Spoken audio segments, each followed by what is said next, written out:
चलो बेटा पहले क्वेश्चन हम करते हैं 7.1 का। पहला क्वेश्चन देख लो पहले यहाँ पर 7.1 हम जैसे हमने आपको बोला था कि स्टेप वाइज हम करेंगे, ठीक है। तो 7.1 में हम क्या गिवन है, स्टेप नंबर 1 आपका जो गिवन है तो वो है रजिस्टर आर आपका 100 ओम, ठीक है। कनेक्टेड किससे किया जाता है, एक सोर्स से कनेक्ट किया जाता है, मतलब ये सोर्स से कनेक्ट किया जाता है। सोर्स आपका अल्टरनेटिंग है तो ऐसे बनाते हैं और इसमें आपने रेजिस्टेंस कनेक्ट कर दिया, ऐसे बना सकते हो, कोई दिक्कत नहीं है। और देखो इसमें जो सोर्स है उसका वोल्टेज कितना दिया है 220। तो अगर कोई भी सोर्स दिया ना रहे, ये ना बोले कि ये पीक करंट है या एवरेज करंट है या आरएमएस है, तो आपको इसको आरएमएस ही समझना है। कुछ नहीं दिया है तो इसका मतलब वी है, वी आरएमएस, ठीक है। इसको याद रखना, ये कॉन्सेप्ट होता है। और आपका फ्रिक्वेंसी दिया है 50 हर्ट्ज़, तो आपका फ्रीक्वेंसी लीनियर फ्रीक्वेंसी दिया है। उसके बाद कह रहा है what is the RMS value of current in a circuit. RMS value of current क्या हो जाएगा, जब वी आरएमएस दिया है तो आई आरएमएस निकालने के लिए आराम से, मतलब इसमें to known, step number 2 obtain में क्या क्या करना है आप यहाँ लिख लीजिए। पहला आई है, दूसरा आपका क्या है, what is the net power consume over full circuit. Net power consume over full circle, तो फुल सर्कल में आपका नेट पावर क्या हो जाएगा वो पूछ रहा है, ठीक है। तो चलिए हम कर लेते हैं क्वेश्चन। आगे क्या होता है, स्टेप 3 में फार्मूला। स्टेप 3 में फार्मूला ये होता है कि आपको निकालना है I R M S equal to हो जाएगा V R M S upon R, क्योंकि प्योर रेजिस्टिव है सर्किट, क्या है, प्योर रेजिस्टिव है, इसमें और कोई इस एल और सी नहीं लगा हुआ। तो उसके बाद हम स्टेप 4 में क्या करेंगे, स्टेप 4 में बेटा करेंगे कैलकुलेशन करेंगे स्टेप 4। चलो देख लेते हैं, स्टेप 4 है आपका कैलकुलेशन में हमने सिर्फ क्या रखना है, हमें वैल्यू रख के सॉल्व कर लेते हैं। सारी चीज़ें दी हैं, कोई दिक्कत नहीं। R M S, V R M S दिया है 200 और आर आपका दिया है कितना 100, तो आ जाएगा 2.2 एम्पियर, 2.2 एम्पियर आ जाएगा, ठीक है। अब आ जाते हैं पावर कंज्यूम क्या हो जाएगा, ये तो पहला हो गया। दूसरा पावर कंज्यूम्ड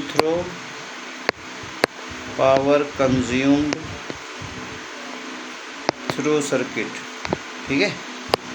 देखो ये क्योंकि प्योर रेजिस्टिव है, प्योर रेजिस्टिव में हमने पावर बोला था वी आई होता है, ठीक है। इसमें ज़ीरो नहीं होगा, अगर ये आपका वो होता कैपेसिटर और इंडक्टेंस तो इसमें ज़ीरो हो सकता तो, लेकिन यहाँ पर पावर कंज्यूम्ड आपका आ गया वी आपका 220 है, आई आपका कितना आ गया 2.2। तो जब हम इसको निकालेंगे, मल्टीप्लिकेशन करेंगे 484 और ज़ीरो आएगा 0.1 के बाद आप डेसिमल लगा देंगे तो पावर आ जाएगा वाट में, किसमें, वाट में। 484 वाट हो गया पावर हमेशा वाट में होता है, आपको ये यूनिट भी लिखना पड़ेगा। अब चलो क्वेश्चन नंबर 2 में क्या करेंगे, क्वेश्चन नंबर 2 में दूसरी पेन ले लेंगे, ब्लैक ही रहने, चलो ब्लैक ही रहने। दूसरा क्वेश्चन है the peak voltage of the supply, वही पीक वोल्टेज मतलब वी नॉट दिया है, गिवन है आपका। स्टेप नंबर 1 आपको मैंने बोला था कि स्टेप नंबर 1 लिखना है पहले, उसमें लिखा जाता है गिवन है आपका एक एसी सर्किट है, एसी सप्लाई है, एसी सर्किट में ही होता है। और आपका पीक वैल्यू दिया है 300 वोल्ट, पीक वैल्यू दिया है, इसका मतलब V naught. What is the RMS voltage. अब इसमें स्टेप 2 में आपको पूछ रहा है टू फाइंड आउट या टू बी फाउंड या टू ऑब्टेन, क्या होता है, नंबर वन है कि वी आरएमएस पूछ रहा है, ये तो बहुत ईजी है। और आपको पूछ रहा है the RMS voltage of current is इतना, what is the peak current. अच्छा, मतलब अगर आपका इसमें दूसरी कंडीशन ये दे रहा है कि अगर बी में अगर इफ़ आई आरएमएस गिवन है बेटा यहाँ पर 10A, देन आपका पीक करंट बताना, मतलब आपको आई नॉट बताना, बहुत ईजी है, आई नॉट बताना है, सॉरी। तो आपका स्टेप नंबर 3 फार्मूला आप याद रखो, फार्मूला स्टेप नंबर 3 में फार्मूला लिखा जाता है। फार्मूले में आपका क्या है, आपका है भाई वी नॉट दिया है ना, तो वी आर एम एस निकालना है, तो वी आर एम एस का फार्मूला होता है बेटा V naught upon under root two. तो वी नॉट है 300, अंडर रूट टू की वैल्यू होती है 1.41, 300 1.41। तो ये वी आर एम एस का, वी आर एम एस के जब हम इसमें डिवाइड करेंगे तो देखो कितना वैल्यू आएगी। वी आर एम एस कितना आएगा बेटा 213 वोल्ट। ठीक है, वी आर एम एस इतना आ जाएगा। अब हम वी वाला कर लेंगे। हमें दिया है, हमें करंट दिया है I R M S given है। तो आई नॉट क्या होता है I R M S under root two. I R M S दिया है कितना 10 और अंडर रूट टू 4.14। इसका मल्टीप्लिकेशन करोगे ना 14.1 या 14 ही आ जाएगा। ज़्यादातर हम 1.4 ही लिख देते हैं, लेकिन आपका इतना हो जाएगा। ठीक है, ये आंसर आ गया आपका। देखो पहला क्वेश्चन स्टेप वाइज करना है। स्टेप आप देख लीजिए यहाँ पर। ठीक है, सारे स्टेप वाइज किए गए हैं, एक भी स्टेप मिस नहीं किया गया। स्टेप यहाँ पर 4 कैलकुलेशन मिस कर दिया। ओके, तो कैलकुलेशन आप थोड़ा सा मिस कर रहे हैं तो यहाँ स्टेप 4 डाल दो।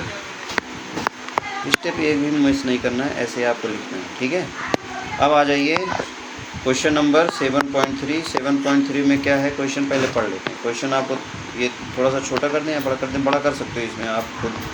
7.3 में आप क्या करते हैं, थोड़ा सा देखने का तरीका। देखो यहाँ पर दिया है आपका इंडक्टर दिया है कनेक्टेड, दिस मच सारी चीज़ें दी हैं। उसके बाद आप यहाँ पर कर सकते हो determine the R M S value. Okay,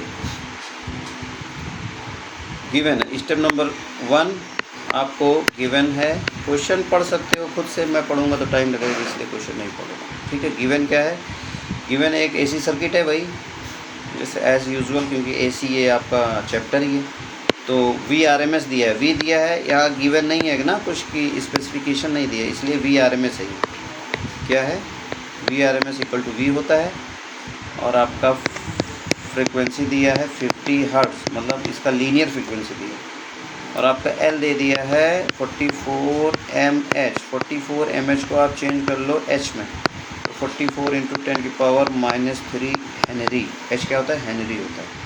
अब इसके बाद आपको क्या निकालना है, स्टेप 2 में लिखना है। स्टेप 2 में लिखना है टू ऑब्टेन या to be found. To be found क्या है, क्वेश्चन करो। टू बी फाउंड क्या हो जाएगा आपका, determine the R M S value of current. Okay, R M S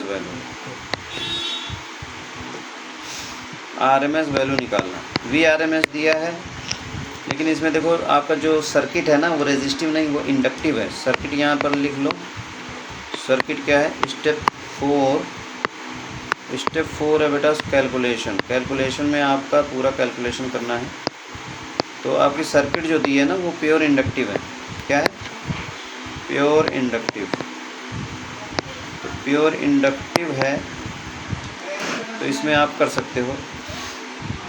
pure inductive में हम करेंगे, एक्सेल निकालना पड़ेगा।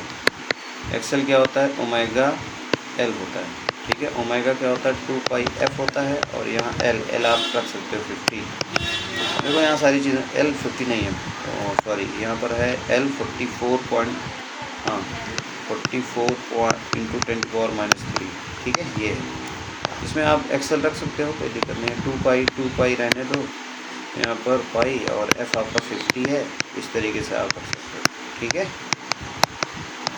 अच्छा, अब यहाँ पर क्या करना है, एक्सेल तो आ गया।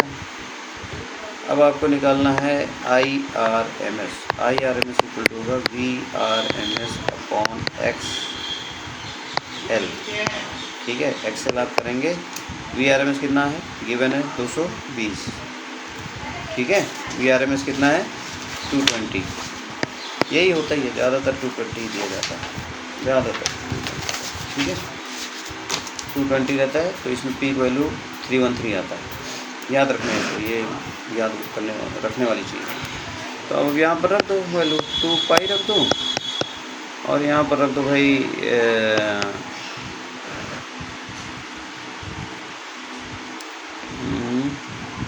500 कैसे आ गया, 2πf 50 है ना,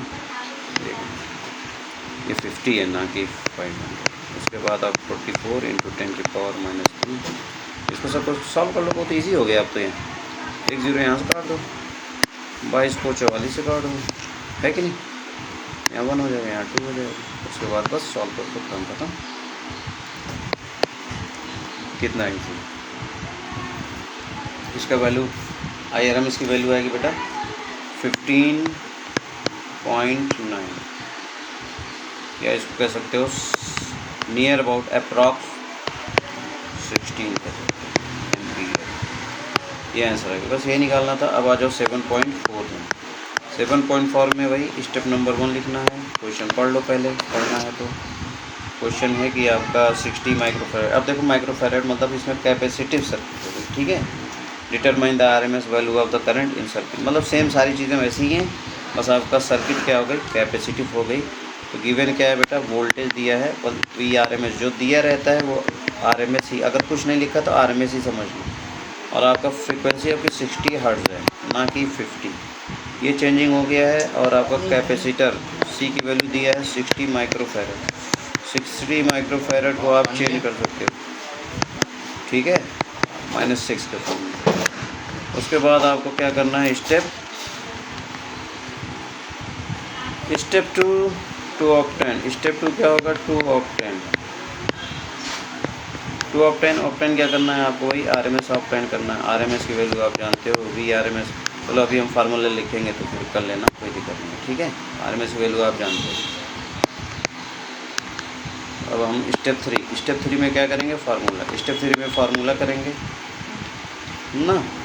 फार्मूला में हम जानते हैं RMS की वैल्यू क्या होती है बेटा, VRMS XC, ठीक है, ये फार्मूला हो गया। अब स्टेप 4 में क्या कर सकते हैं, कैलकुलेशन में हमें दिया है कि कैपेसिटर है, मतलब प्योर कैपेसिटिव सर्किट है। क्या गिवन है, प्योर कैपेसिटिव सर्किट है, SKT बना, ठीक है। मतलब ये है आपका, इस तरीके से आप बना सकते हो, कोई दिक्कत नहीं। इसमें आपका वोल्टेज है 110 और फ्रिक्वेंसी है 60 ना, ऐसे बना सकते हो। C कितना है आपको दिया है, C है 60 माइक्रोफेरेड, तो ये आपको 60 माइक्रोफेरेड। आप सॉल्व कर दो बस। स्टेप नंबर 4 में कैलकुलेशन, फार्मूले में वैल्यू रख दो। IRMS इक्वल टू VRMS आपका 110 है, XL मतलब XC कितना हो जाएगा, फार्मूले में XC लिखा है, हाँ, XC हो जाएगा 1/ωc। ओमेगा C ऊपर चला जाएगा, 1/10 है, ये ओमेगा है। ओमेगा आप 2πf से निकाल लोगे, और C आपका कितना है,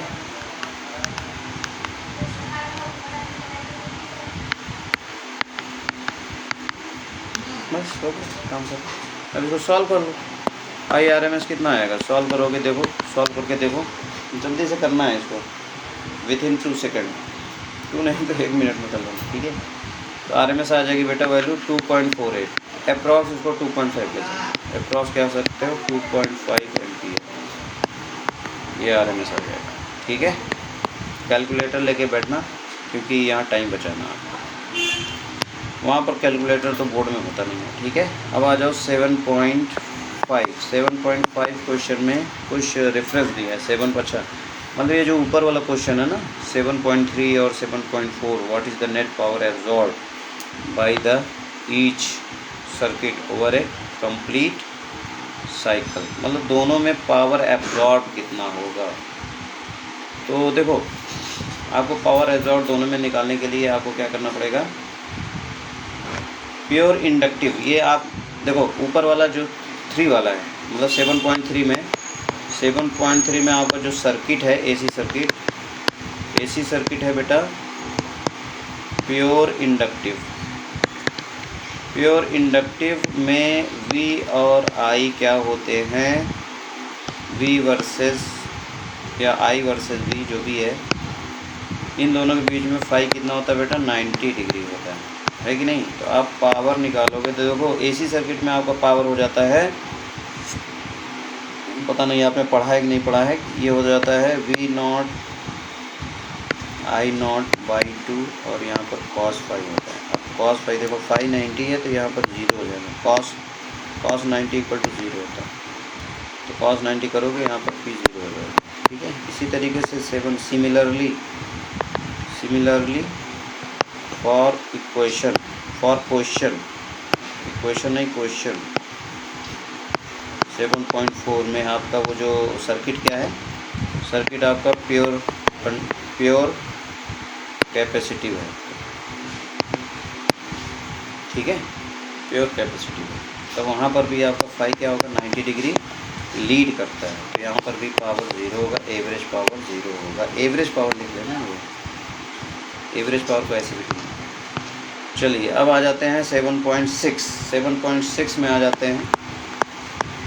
7.5 देखो कितना इजी क्वेश्चन था, बस आपको रेफरेंस और थोड़ा सा ट्रिक लगाना है, सॉरी आपको मतलब जो कॉन्सेप्ट है वो लगाना है। उसके बाद 7.6 में आपका चार्ज, सारी चीज़ें ऐसे ही गिवन है, थोड़ा सा पढ़ लो कि आपका कैपेसिटर है कनेक्टेड विथ इतना, मतलब इसमें C और L है। What is the angular frequency of oscillation of the circuit. Free oscillation कब होता है, जब रेजोनेंस होता है, ठीक है, याद रखना। फ्री ऑस्किलेशन कब होता है, जब रेजोनेंस होता है। तो यहाँ पर गिवन है स्टेप नंबर 1, आप ऐसे कह सकते हो। स्टेप नंबर 1 में आपको गिवन है L एंड C, और L की वैल्यू गिवन है बेटा, L की वैल्यू है 27 मिली हेनरी, और C दिया है आपका 30 माइक्रोफैरड। मिली हेनरी को आप निकाल सकते हो 10⁻³ हेनरी, और आपका 30 माइक्रोफैरड को 10⁻�6 फैरड, ये बना सकते हो। उसके बाद आपको क्या करना है, एंगुलर फ्रीक्वेंसी निकालना है। एंगुलर फ्रीक्वेंसी क्या होती है, ओमेगा, ठीक है। आपको निकालना है 2 ऑक्टेन आपका है एंगुलर फ्रीक्वेंसी। तो एंगुलर फ्रीक्वेंसी आपको है ओमेगा आपको निकालना है। तो एट ऑस्किलेशन का मतलब ये है कि इन्होंने वो रेजोनेंस वाली केस लगा दिया है। ऑस्किलेशन कब होगा, ऑस्किलेशन फ्री ऑस्किलेशन तब होता है जब आपका रेजोनेंस क्या हो, रेजोनेंस कंडीशन हो, एट रेजोनेंस, ठीक है। तो रेजोनेंस कंडीशन पे XL और XC सेम हो जाएंगे। इसका मतलब आपको ओमेगा हो जाएगा 1/√LC। दोनों को रखोगे, L इक्वल टू क्या है आपका, L दिया है 27 मिली हेनरी को 10⁻³ करो, और 30 माइक्रो को क्या करोगे 10⁻�6 करोगे, ठीक है। उसके बाद ये आपका हो जाएगा, जब सॉल्व करोगे कितना आएगा, सॉल्व करके देखेंगे तो आपका ओमेगा आएगा बेटा 1.1 × 10⁴। अब इसको रेडियन पर सेकेंड भी बोल सकते हो, क्योंकि ये आपका एंगुलर फ्रीक्वेंसी है ना, इसको हर्ट्ज नहीं बोल सकते, ठीक है। तो इस तरीके से रेडियन पर सेकेंड आ जाएगा। अब 7.7 है क्वेश्चन। एक LCR सर्किट है। LCR सर्किट आप जानते हो, आपका स्टेप नंबर 1 गिवन है। स्टेप नंबर 1 में गिवन लिया जाता है LCR, और LCR वो भी क्या है, सीरीज़। तो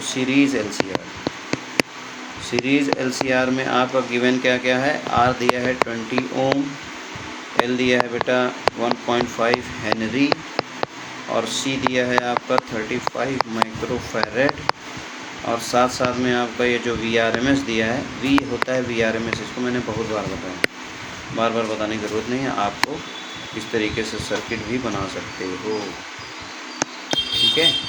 ऐसे आप सर्किट बना लो, थोड़ा सा इसे क्लोज कर देना, नहीं तो लोग कहीं बच्चे शिकायत करते। तो फ्रीक्वेंसी ये कह रहा है एट रेजोनेंस, कंडीशन भी दे दी है। कंडीशन क्या है, at resonance condition. Resonance condition पे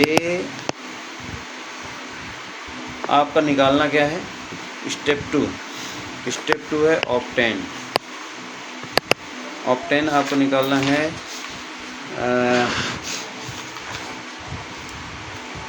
what is the frequency supply equal to natural frequency of circuit when the, अच्छा एक मिनट, ये कह रहा है कि कब फ्रीक्वेंसी होगी। पहला तो ये निकालने के दिया है कि टू ऑक्टेन, मतलब आपको ये निकालना है कि किस कंडीशन पे, एट व्हाट कंडीशन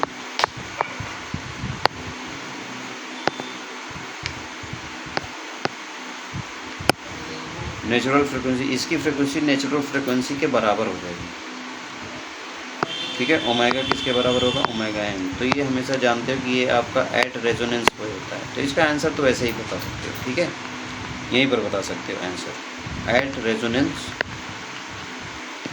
कंडीशन पे आपका क्या होगा, ओमेगा एन के बराबर होता है। बस इसमें और कुछ करना नहीं है। और ओमेगा एन कितना होता है आप जानते हो, इसको मैंने बता दिया ऐसे।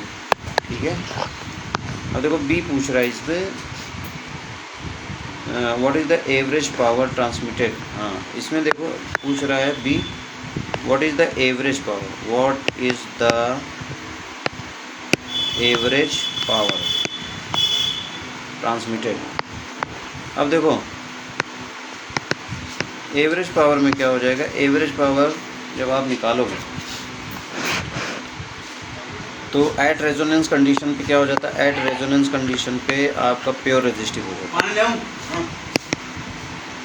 कंडीशन पे आपका प्योर रेजिस्टिव हो जाता है। एट रेजोनेंस कंडीशन सर्किट क्या बन जाता है, सर्किट आपका जो एसी सर्किट होता है बिकेम प्योर रेजिस्टिव। ठीक है, तो प्योर रेजिस्टिव बनने के बाद उसमें Z क्या होता है, R के बराबर होता है। ठीक है, और आपका पावर क्या हो जाएगा, और cos फाई, हाँ फाई इक्वल टू 0 हो जाएगा, क्योंकि उसमें V और I में कोई फेज डिफरेंस नहीं रहेगा। तो आप लिख लो इसको, हमने कैसे निकाला था, V² upon R cos phi 0 है तो 1 हो जाएगा। V² कितना है, V² दिया है आपका 200, नहीं 200, हाँ 200 दिया है, इसका स्क्वायर कर दो। और R कितना दिया है, R आपका गिवन है 20, बस हो गया। 4 0 बढ़ेगा और यहाँ 2 रखेगा, 1 0 काट दो, 4 3 2000 वाट या 2 किलोवाट, ऐसे कह सकते हो। 2 किलोवाट भी कह सकते हो, क्योंकि 1000 को किलोवाट बोलते हैं ना, तो 2000 है 2 किलोवाट हो गया। अब क्वेश्चन नंबर 7.8 में क्या करना है भाई, 7.8 में भी ऐसे ही कुछ दिया है, बस आपको डिटरमाइन करना है 2-3 चीज़ें। तो इसमें गिवन है बेटा स्टेप नंबर 1, स्टेप नंबर 1 में आपका गिवन है सर्किट। तो सर्किट ये भी LCR ही है, इसको मतलब वो मत समझना कि ये पैरेलल है, क्यों, क्योंकि करंट बट नहीं रहा ना, सेम करंट हर जगह जा रहा है, इसका मतलब ये सीरीज़ है। LCR सर्किट है, वो भी सीरीज़ है। और इसमें गिवन और क्या है, L आपका दिया है 5 हेनरी और आपका C दिया है 80 माइक्रोफैरेड और आपका R दिया है 40। ठीक है, और V आपका है 230 वोल्ट, ये दे दिया है। उसके बाद ये पूछ रहा है, सबसे पहले स्टेप नंबर 2 लिखेंगे। स्टेप नंबर 2 क्या होगा, टू ऑब्टेन या to be obtain. To obtain क्या ऑब्टेन करना है आपको सबसे पहले निकालना है, determine the source frequency which drive the circuit in the resonance. मतलब ये कह रहा है एट रेजोनेंस आपको निकालना है source frequency, at resonance derive, ये जो आपने सर्किट बनाया ना उसका फ्रीक्वेंसी निकालना है, डेराइव सोर्स फ्रीक्वेंसी, मतलब ओमेगा एन क्या हो गया, 1/√LC ना, यही तो है। तो जब आप रखोगे वैल्यू ओमेगा एन का, एल क्या है आपका गिवन है 5 हेनरी है ना, और ये 80 माइक्रोफैरेड है, 80 नहीं 80 10⁻⁶। सॉल्व करेंगे आप तो ये आपका ऊपर अंडर रूट लिखने की ज़रूरत नहीं, नीचे ही ऊपर भी लिख दोगे तो कोई दिक्कत नहीं है इसमें, क्योंकि 1 है ना।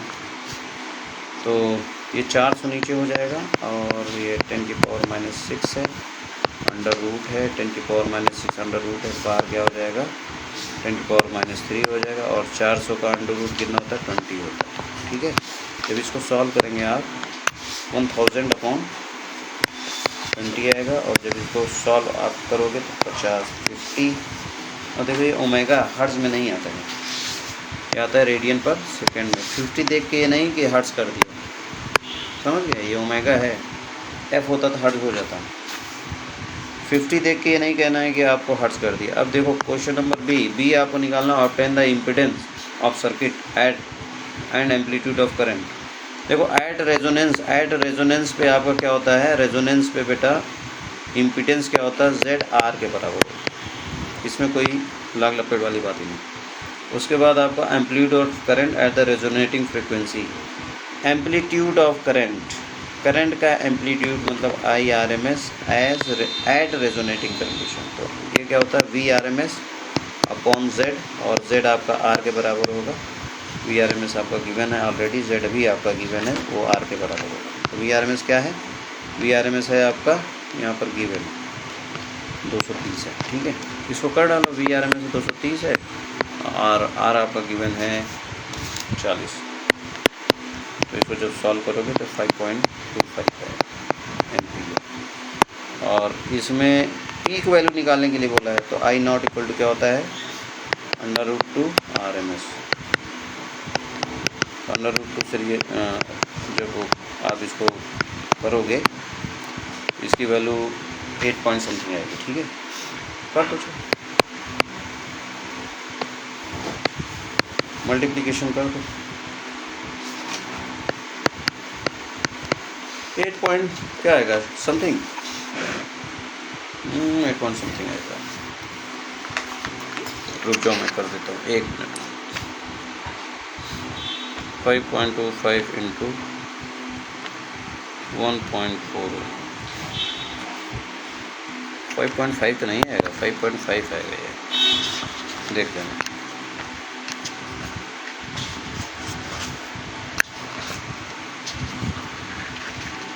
(23) फिर से हम कर देते हैं, 23/4, 5.75 है यहाँ पर, तभी तो 5.75 को मल्टीप्लिकेशन करोगे, 5.75 को मल्टीप्लिकेशन करेंगे आप 1.41, तो 8.1 आ रहा है, क्या आ रहा है 8.10, 1 ही काफ़ी है, इतना ही काफ़ी है। ये आ गया IP। अब उसके बाद C निकालना है। C में आपको क्या करना है, determine the RMS potential drop across the 3 element of the circuit.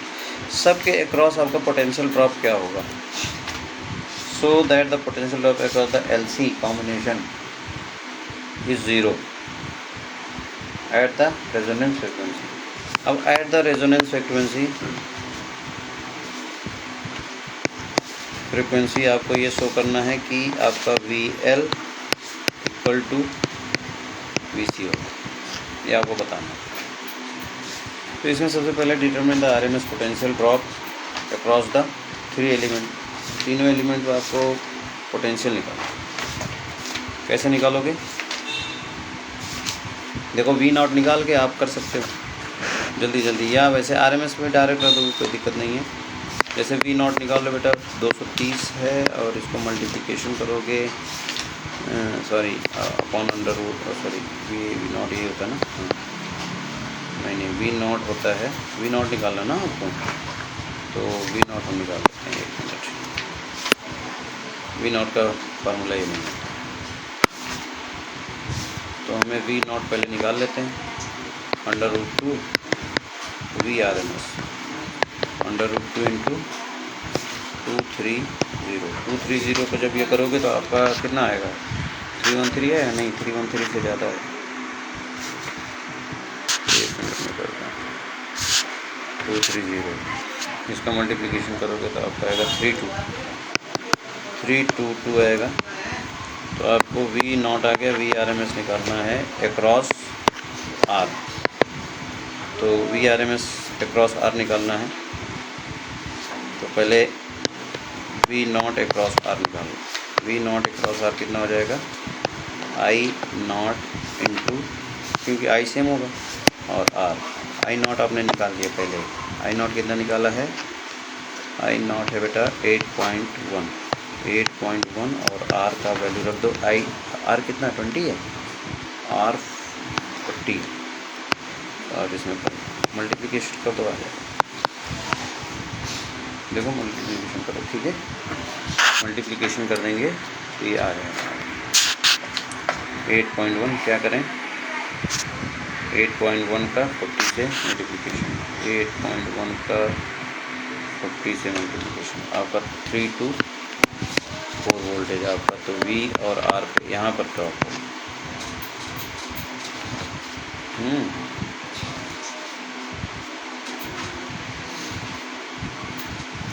और यही है, और अगर यही होगा तो यही है।